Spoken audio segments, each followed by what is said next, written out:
Hello and welcome!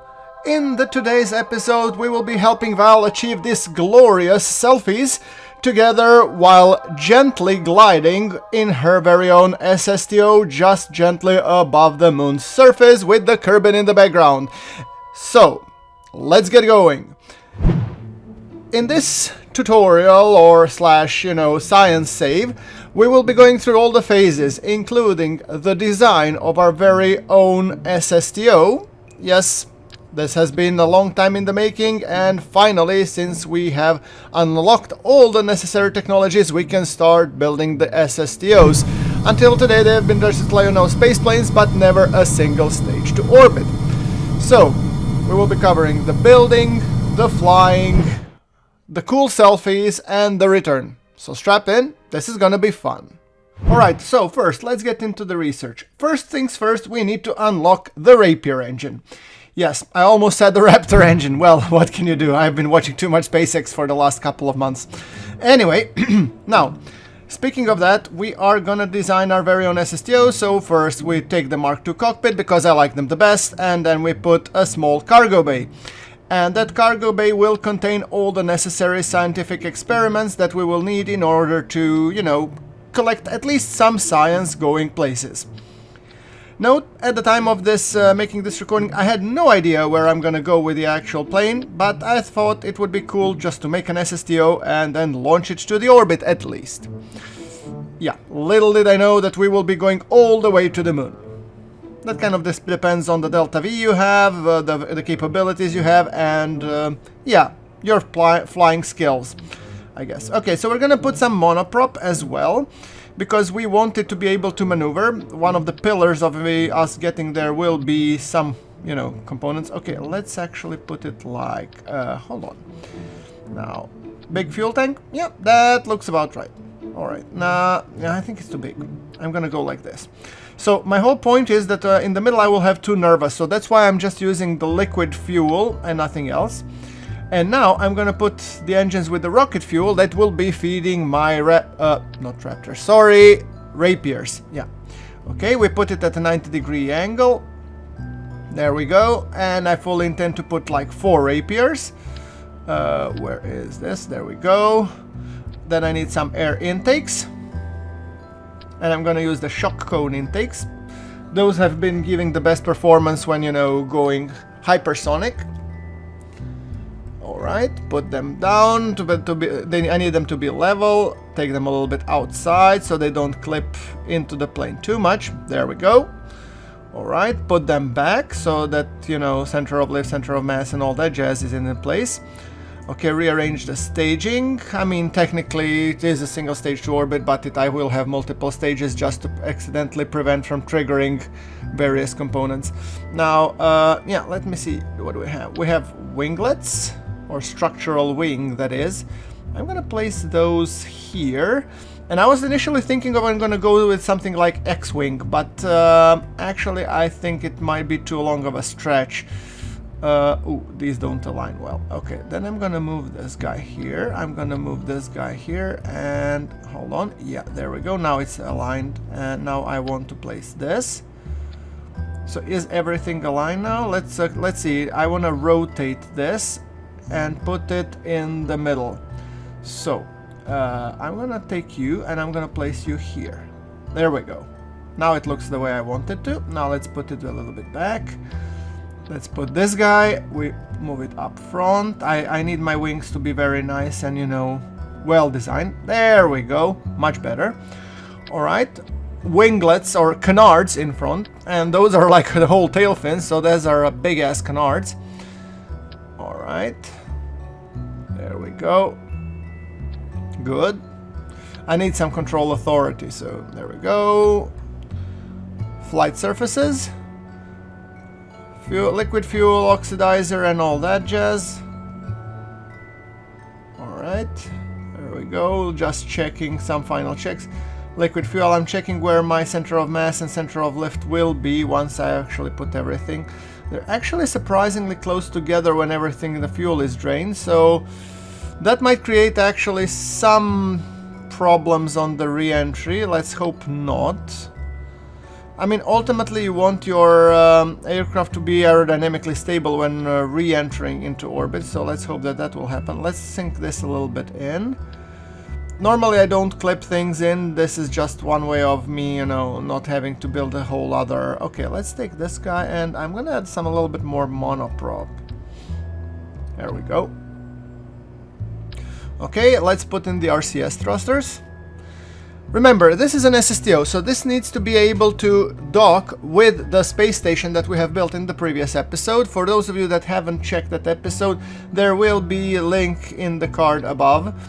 The whole purpose of those stations is actually to have a couple of fuel depots along the way, which would help this guy get a lot more, you know, oomph and being able to go places. Otherwise, you will notice that there is not a lot of Delta V on board. Okay, now we've put this. Okie doke. Now we have a docking port. What does this look like? Okay, yeah, it looks plausible. I can work with that. Now let's see. I need the air brakes. Air brakes are important on the re-entry phase because they slow the aircraft down considerably, or spacecraft. And I need the flaps for stability and whatnot. Yeah. Alright. Cool.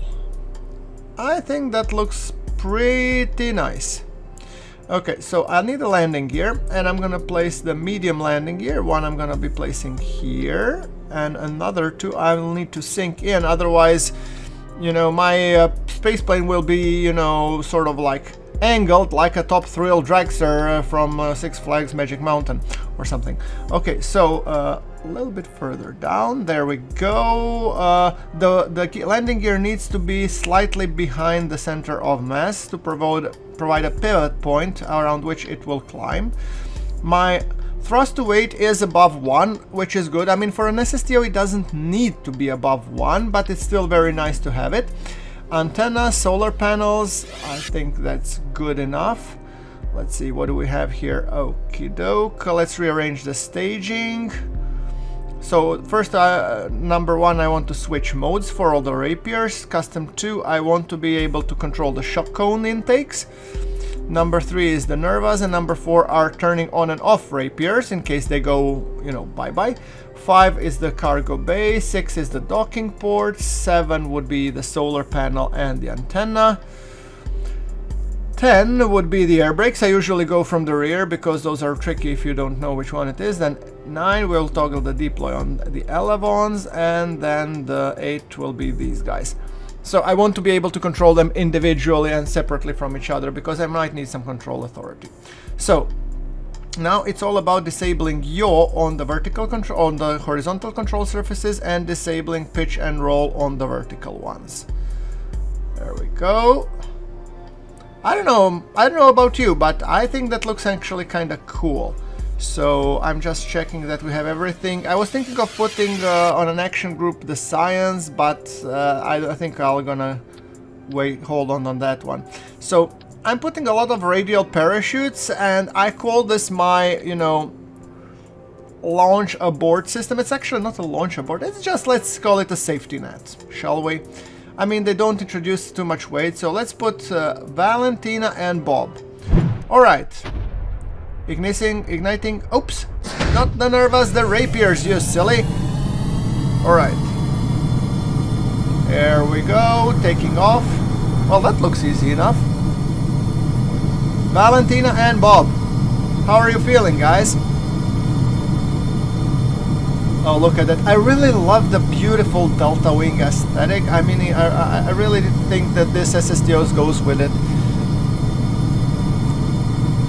Okay, so we're pitching roughly between around 30-ish degrees because that will allow us to pick up enough speed while also climbing the altitude. So when we cross the 10,000 mark, I'm leveling off to be around 10 to 15 degrees, which would hopefully get us surface velocity around 1200, at least thereabout, before we switch over to the Rapier engines. Come on, before we switch to the closed cycle. There we go, closed cycle, and now we're into the heavy fuel drainage mode, so to say. So now my goal is to establish the apoapsis around 80-ish mark. roughly. There we go. 83, good enough.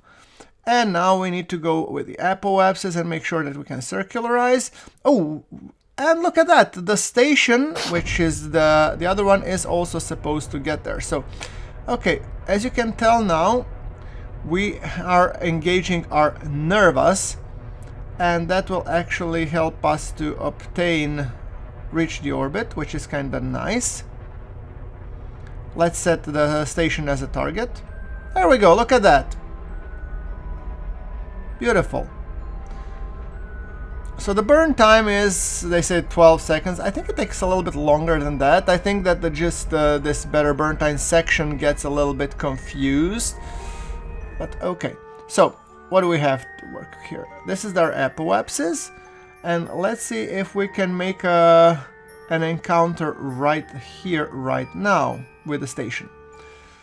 Like I said, we have a very low delta V, so I want to be rendezvousing with the, fueling depot. But first I want to make sure that we are orbital. We have a total of 498 meters per second, and we need a total of 256 meters per second to be able to circularize. All in all, to me that looks pretty good, and I'm not gonna complain too much about it, so here we go. Just gradually increasing. Let's switch with rapiers. I think it's faster. Okay, that's good enough. So now we have a total of 242 with a little bit, and the limiting factor is liquid fuel. You would be surprised. I thought it would be an oxidizer, but well, it's good to know that we have a little bit of safety margin. Okay, so now let's fix an encounter with the space station. And guys, to be honest, this is gonna be a rather, fiddly part, and it's gonna take a while until we get a very nice alignment, so I probably might skip some of those sections to ensure that we actually get it as quickly, as interestingly as possible.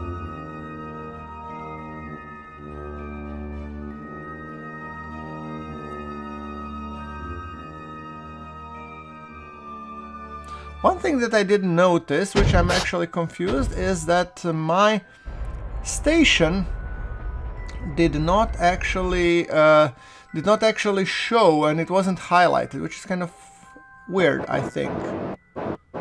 Okay. Okay, that's made it for a very tricky transfer where we are directly above each other, but going with a similar velocity. So I really needed to tweak this encounter by a large margin. Look at that. We are closing by, but we are far apart, not by being ahead or behind, but being above, which is actually a very tricky alignment to reach. So it took me a good couple of minutes until I got this aligned. So I was looking for various points in the orbit where I could burn to actually improve this and still maintain the 195 meters per second delta V budget, because once that consumes, well, you know the drill. Then we have to send a rescue mission.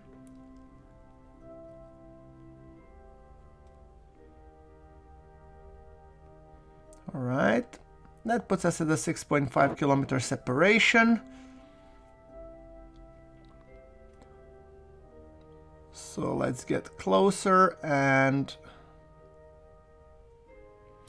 I mean, you get the idea. The hallmark of this series is that I'm skipping nothing, but maybe some things should be skipped, what can I tell you?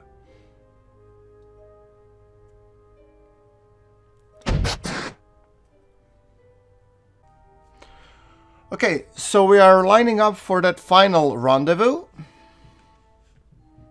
Here we go. Just trying to get that encounter as close as possible. I'm not sure exactly on which side of the planet that will happen, but it doesn't matter. Okay, there we go. We have our alignment, and how close are we? Yeah, it's gonna happen probably on the other side of the planet, or I'm gonna tweak it on the other side of the planet rather, because here there's no chance for a good intercept. We're going one on top of each other, so I'm trying to find a good intercept in the next orbital pass. So first I'm gonna reduce the angle here, so, or not the angle, but try to get a rendezvous on this side. of the planet. Okay, I think we're getting there. Okay, yep, we're definitely getting there. Alright, separation is 8 kilometers, and I think that's 5. Yeah, that's okay. Oh, we managed to get down to 2. Good. And relative speed 42. I have to be taking into account my, delta V, which, like, if the relative speed is 42, I will need to be able to cancel it, plus this 30. That's a total of 70 meters per second, so we have to be really careful because we are on a really, really, really tight budget. Alright. Okay, so we have the Nervas getting ready to fire. There we go. Now we're down to 120 with the relative velocity of 40-ish something to kill. So that shouldn't be too much of a problem. Alright, now we come to the tricky rendezvous part. I'm actually, as you can see, I'm burning to push the yellow retrograde marker on the nav ball to be aligned with the pink retrograde marker, with the pink target retrograde marker. When those two are exactly aligned, what's going to happen is that we and the space station are going to end up in the same place, with the target relative velocity of now 18 meters per second. I'm now burning the monoprop to make sure that I reduce velocity, and I don't know why I don't see the markers around the station to show how close we are. I would have expected this to show, but no matter. Okay, so there we go. Okay, 0.2. Screenshot time. Let's deploy the docking port, and now we will start controlling it from here. Now you will see why I have put the docking port at the bottom. So there we go, and now there is no other way to do it unless you have the Navyfish docking alignment indicator than to do it visually, and hope that all the exhausts that you have put there are more or less balanced. In my case they're not, but they're good enough, so to say. So now I'm just visually trying to get that docking port between the tails and then past the antenna, and at which stage I will be closing in for the dock. See, there we go. Making sure that we are aligned, at least from this angle, but it's very tricky because if you look from the other angles, it might happen that you're not aligned at all. For example, like this. There we go. Oh, see? So easily fooled. There we go. Docked. Amazing. I mean, I really hope you like this, guys, but anyway. So, now, once my ask, okay, great, GrunfWorks, you managed to get an SSTO up to the station. Yeah. Do some experiments, and then I'm gonna refill it, actually.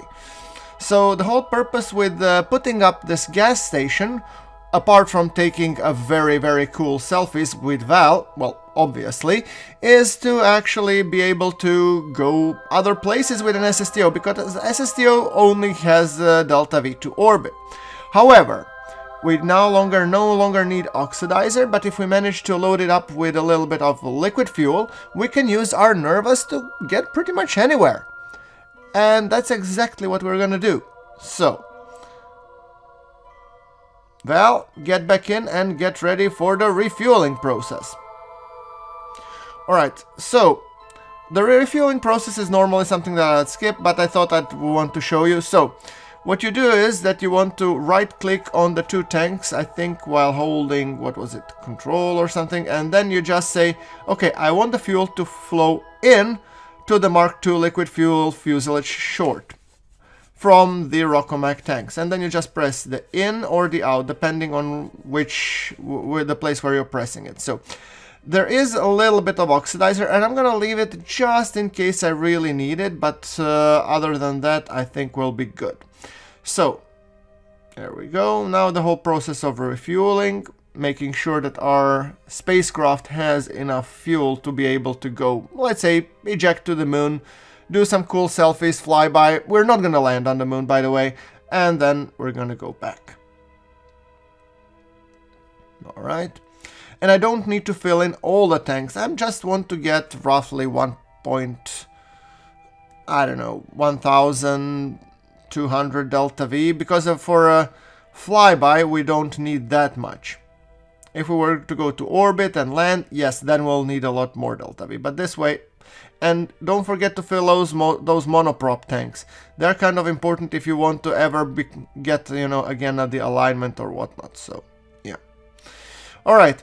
So, making sure that everything is fueled properly. All of our monoprops tanks are full. The reason why I'm actually checking this... Oh, we have the bicoupler that are not filled in. Okie doke. That we might want to put in at some point. Anyway. Alright. By the way, yeah, if you like the series, do hit that like button. It helps me out a great deal and, you know, motivates me to do other cool stuff. So, disconnect. Oh, mind the antenna there. Mind the antenna. Whoa, whoa, whoa. Point downwards, point downwards. Okie doke. There you go. Close the gates.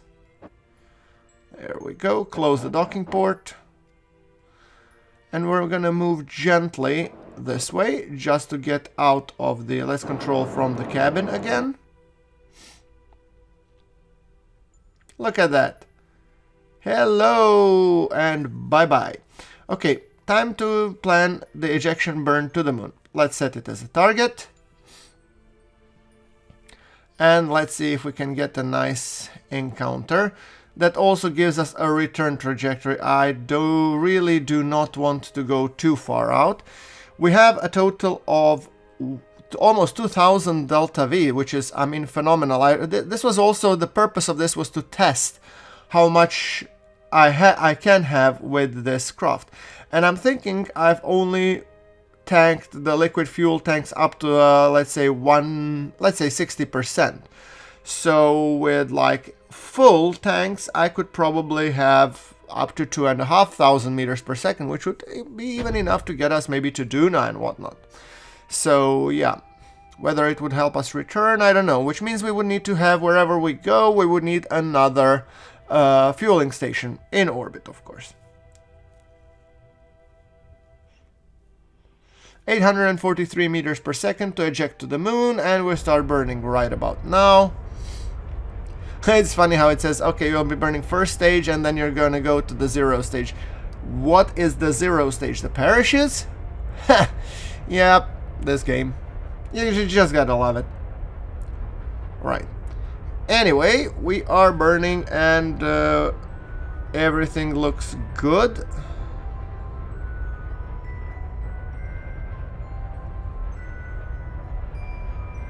There we go, 400 meters per second.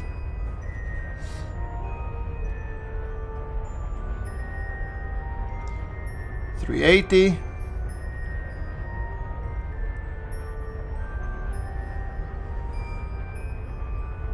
250. Val and Bob are looking perfect. They are really happy to be able to go to the moon in their brand new SSTO. Normally, guys, when I'm designing the SSTOs, I'm actually really crappy in terms of designing SSTOs, but I'm getting there, so bear with me. There we go. Okay, so we have the periapsis, and let's say we will focus on the maneuver node, setting it somewhere here. So we have a nice, I was thinking, polar flyby. The whole reason of the polar flyby is we haven't been to those biomes, and I would really like to get the science out of them. The question if we have the delta V required to do so is a different beast entirely. However, well, creating a maneuver node won't kill us, so let's see. Okay, periapsis 9000, that looks good. It puts us our apoapsis pretty high though, but we have 1024 meters per second of delta V, so we should be golden. Okay, let's accelerate the time a little bit to get there. I'm trying to find moon. Ah, there's moon. 5, 4, 3, 2, 1, and ignition. So, another burn. This one won't be too long. It's a tiny burn just to correct the heading, so to say, and the inclination that will be entering around moon.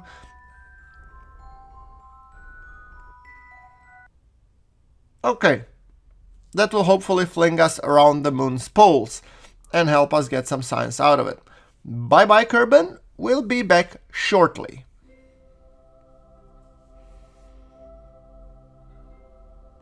Hello, moon. There she is. Or he or it. Well, anyway, so aligning for some glorious selfies. Oh, look at that. Yeah, approved.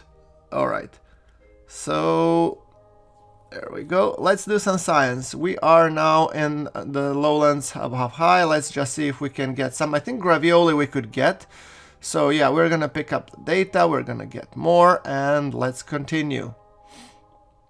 Observe the mystery goo. Yeah, the mystery goo and the materials, but I don't think they are science specific. So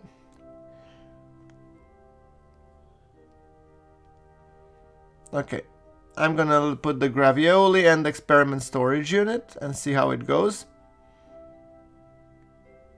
Okay, I'm waiting for the biome to change. Highlands. Yes, gravioli I'm gonna take. There you go. Waiting for the poles. Ah, poles in space low. There we go. Beautiful. Making sure that we just take all this delicious data and, well, yes, of course. EVA report. That's also a given. Transfer, review data, there we go. Yeah, this is a little bit science harvesting, which means this is the way how you can get a hold of some science. I'm just trying to get however amount of science I can get. Yeah, sorry. Haven't had my morning coffee, so that's my tongue is complexing and perplexing. Oh, selfie time. Okay, wait. Let's turn to the SSTO. This way, yes. Good angle, love it. Okay, Val, get out there and stop faffing around. I want a cool selfie. Oh, this will be probably the screenshot for the episode. Oh, look at her. Wow. Yeah, fully agree with you, Val. All right. Wow. Yeah. Awesome, right? Okay, good. Now get back in there and let's see if we can milk this for a little bit more science, and then we're off back to Kerbal. So let's set a maneuver node. Let's see if we can drag down that apoapsis. Yeah, here we can drag it down somewhat. Okay, which means I'm gonna make a tiny burn.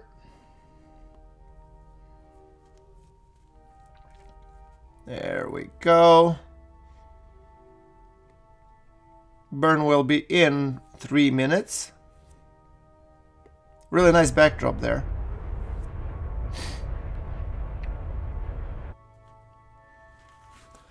Okay, and now at the apoapsis we're just gonna use the remaining delta V to make sure that we get a return back to surface, so to say.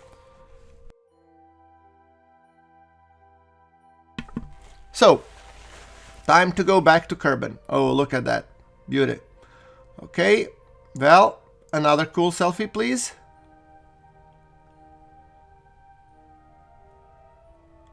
Yeah.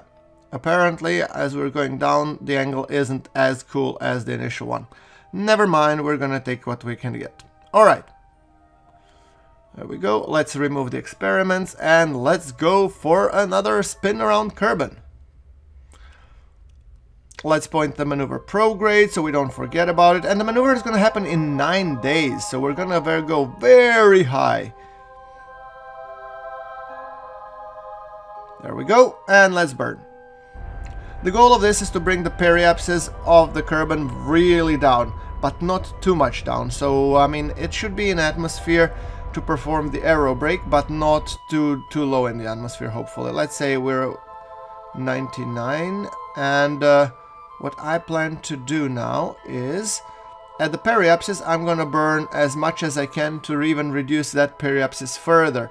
But I'm not gonna expend all of my fuel. I'm gonna expend as much, like 460. That's about right.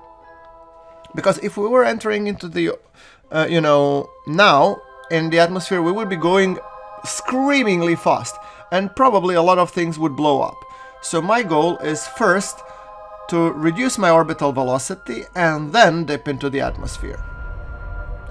I mean, these one thing that I'm missing in KSP1, so KSP devs, if you're watching this, please, for the love of God, add the possibility to put the, heat shield or thermal insulation or whatever on the SSTOs as well, that you can add, you know, the heat shield tiles or whatnot, so that the spacecraft would be more prone to be able to survive the re-entries from, you know, orbital velocities. Think of it as something like Starship, the heat shield tiles on the Starship. So on the models, if you could just, you know, right click and set a thermal insulation, of course the trade-off would be to have a lot more mass, which is perfectly fine, but otherwise, your aircraft and everything are very susceptible to this, you know, getting blown up in the upper layers of the atmosphere because you cannot add the heat shielding. Right. Okay, so we put our periapsis at 43 and we're getting ready for the re-entry. I've closed down the nervous and I've prepared the rapiers to get back in. Okay, antennas, let's fold everything and put up the air brakes. Of course, there's no air in the upper atmosphere, but still every ounce of the braking power helps. Okay, soon we're gonna dip into the atmosphere, like right about now, and let's see that I didn't misjudge the approach, otherwise we are in serious trouble. Okay, I'm trying to make sure that I transfer all the liquid fuel that we have forward to make sure that we don't start flipping. The aircraft should be... okay. The aircraft should be more or less stable. I don't know why it doesn't feel that way. I did test it out empty, and empty is just a little floppy, but this isn't empty, right? It has some fuel in the tanks. Oh, crap. This thing is gonna fight me on the re-entry, isn't it? Oh, boy. Alright, well, that will be a little bit more problematic area, but okay. It doesn't matter. We're going in as first. What can I tell you? Okay, I'm transferring as much liquid fuel forward as I possibly can in the forward tank. So let's just checking if I've missed something. All right. Well, okay, time for another flip. So we managed to bring our apoapsis down to 380. We have re-extended our antennas and all that jazz, and let's just do another flip around the Kerbal. There we go. Backflip, and we are back. Okay, time for another pause. I have a feeling this time we will probably be landing. However, whether or not we will be landing ass front or the nose front, well, that kind of bugs me to no avail. Seeing some heating effects. Good, good. Alright. Performing the re-entry. Alright, coming in, come on, keep the angle, oh, the craft is fighting me, come on, don't, oh, darn it. Well, at least from the heating perspective, we're decelerating at an astounding rate, because we're going like a brick. So, and let me see if I can get the OMS to actually function correctly. Orbital maneuvering thrusters, come on! Point in the right way. I think if we land just behind that ridge, we will be golden. However, I really... Yeah, okay, there. Oh, no. Yeah, come on. I have opened the shock cones, so they're open. My rapiers are supposed to be, you know... okay, the intakes are open, and now I'm just waiting for my rapiers to get powered. They are in the air-breathing mode. The problem is... Okay, come on. That now I'm in a flat spin, and I'm trying to push hard for the thrust so that I get some sort of resemblance of a control, but... Oh, boy. Come on. I have 8,000 meters to regain control over the craft. Come on, Val. Don't you do cartwheel for me, lady. Come on. Okay, flat spin. Okay, good. Some control. No, I don't want to go that way. I want to be pointing nose down. Damn you. Oh. Come on. There we go, there we go. Speed, yes, speed is good. Speed, control. Fuck it, I'm hitting the abort. Alright.